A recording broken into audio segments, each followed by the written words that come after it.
اقبال اپنے بیٹے کو نصیحت کرتے ہوئے کہتا ہے، کم خواب و کم خور و کم گفتار باش، میرے بچے کم کھانے والا، کم بولنے والا، کم سونے والا ہو جا، کیونکہ جو زیادہ کھاتا ہے، جو زیادہ سوتا ہے، جو زیادہ باتیں کرتا ہے، وہ مقام معرفت سے دور ہو جاتا ہے، مقام قرب الہی سے دور ہو جاتا ہے۔ اور آگے کہا، شیوہ اخلاص را محکم بگیر، میرے بچے اخلاص کا شیوہ اختیار کر، تیرے ہر کام میں اخلاص ہونا چاہیے، عبادت ہو یا معاملات ہوں، اخلاص سے تو کام لیا کر۔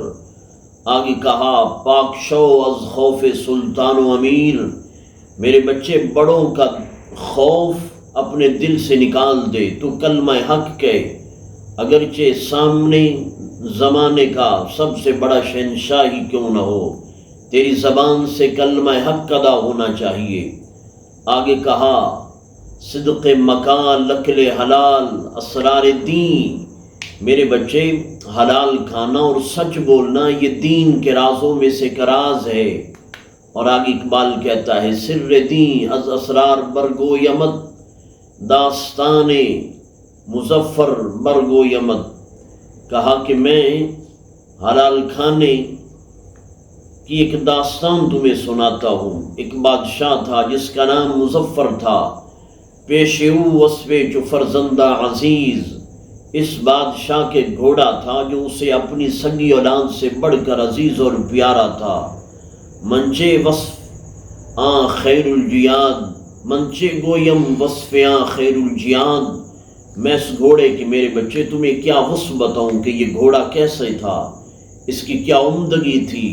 کوہ و رو بہائے رفتے چوبان، یہ گھوڑا جب بھاگتا تھا تو اتنا تیز رفتار کہ اس کے سامنے ندی نالے آتے، پہاڑ آتے، کھیت کھلیان آتے تو یہ گھوڑا ہوا کی تیزی سے وہاں سے گزر جاتا۔ ایک بار ایسا ہوا کہ یہ گھوڑا بیمار پڑ گیا، کرد بطار علاج از الشراب، تو حکیم نے جب اس گھوڑے کا علاج کیا تو اس کو تھوڑی سی شراب پلا دی۔ اب گھوڑے کو شراب پلائی گئی، قابل غور بات ہے کہ گھوڑا یہ مکلف نہیں ہے، اور یہ جو شراب پلائی گئی یہ بطور علاج کے پلائی گئی، لیکن بادشاہ کا تقویٰ دیکھیے۔ اقبال آگے اپنے بچے کو کہتا ہے، شاہ حق بین دیگراں یکرا نخاس، وہ گھوڑا جو اسے اولاد سے بڑھ کر پیارا تھا، اس پر پھر بادشاہ کبھی بھی سوار نہ ہوا کہ اس گھوڑے کے پیٹ میں شراب کا قطرہ جا چکا ہے۔ تو اقبال اپنے بچے کو سمجھاتا ہے کہ میرے بچے کبھی شراب کے قریب نہیں جانا، یہ حرام کام ہے، اور یہ اہل اللہ اور اہل طریقت کی راہ سے دور کرنے کا ایک ذریعہ ہے۔ اقبال اپنے بیٹے کو نصیحت کرتے ہوئے کہتا ہے، کم خواب و کم خور و کم گفتار باش، میرے بچے کم کھانے والا، کم بولنے والا، کم سونے والا ہو جا، کیونکہ جو زیادہ کھاتا ہے، جو زیادہ سوتا ہے، جو زیادہ باتیں کرتا ہے، وہ مقام معرفت سے دور ہو جاتا ہے، مقام قرب الہی سے دور ہو جاتا ہے۔ اور آگے کہا، شیوہ اخلاص را محکم بگیر، میرے بچے اخلاص کا شیوہ اختیار کر، تیرے ہر کام میں اخلاص ہونا چاہیے، عبادت ہو یا معاملات ہوں، اخلاص سے تو کام لیا کر۔ آگے کہا، پاک شو از خوف سلطان و امیر، میرے بچے بڑوں کا خوف اپنے دل سے نکال دے، تو کلمہ حق کہے، اگرچہ سامنے زمانے کا سب سے بڑا شہنشاہ ہی کیوں نہ ہو، تیری زبان سے کلمہ حق ادا ہونا چاہیے۔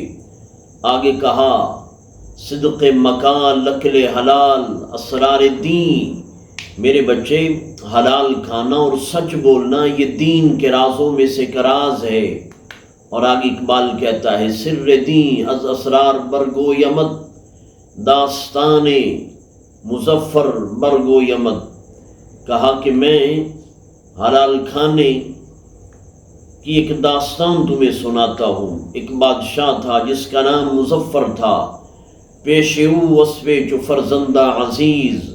اس بادشاہ کے گھوڑا تھا جو اسے اپنی سگی اولاد سے بڑھ کر عزیز اور پیارا تھا۔ منچے وصف آن خیر الجیاد، منچے گویم وصف آن خیر الجیاد۔ میں اس گھوڑے کے میرے بچے تمہیں کیا وصف بتاؤں کہ یہ گھوڑا کیسے تھا، اس کی کیا عمدگی تھی۔ کوہ و رو بہائے رفتے چوبان، یہ گھوڑا جب بھاگتا تھا تو اتنا تیز رفتار کہ اس کے سامنے ندی نالے آتے، پہاڑ آتے، کھیت کھلیان آتے تو یہ گھوڑا ہوا کی تیزی سے وہاں سے گزر جاتا۔ ایک بار ایسا ہوا کہ یہ گھوڑا بیمار پڑ گیا، کرد بطار علاج از الشراب۔ تو حکیم نے جب اس گھوڑے کا علاج کیا تو اس کو تھوڑی سی شراب پلا دی۔ اب گھوڑے کو شراب پلائی گئی۔ قابل غور بات ہے کہ گھوڑا یہ مکلف نہیں ہے، اور یہ جو شراب پلائی گئی یہ بطور علاج کے پلائی گئی، لیکن بادشاہ کا تقویٰ دیکھیے۔ اقبال آگے اپنے بچے کو کہتا ہے، شاہ حق بین دیگراں یکرا نخاس۔ وہ گھوڑا جو اسے اولاد سے بڑھ کر پیارا تھا، اس پر پھر بادشاہ کبھی بھی سوار نہ ہوا کہ اس گھوڑے کے پیٹ میں شراب کا قطرہ جا چکا ہے۔ تو اقبال اپنے بچے کو سمجھاتا ہے کہ میرے بچے کبھی شراب کے قریب نہیں جانا، یہ حرام کام ہے، اور یہ اہل اللہ اور اہل طریقت کی راہ سے دور کرنے کا ایک ذریعہ ہے۔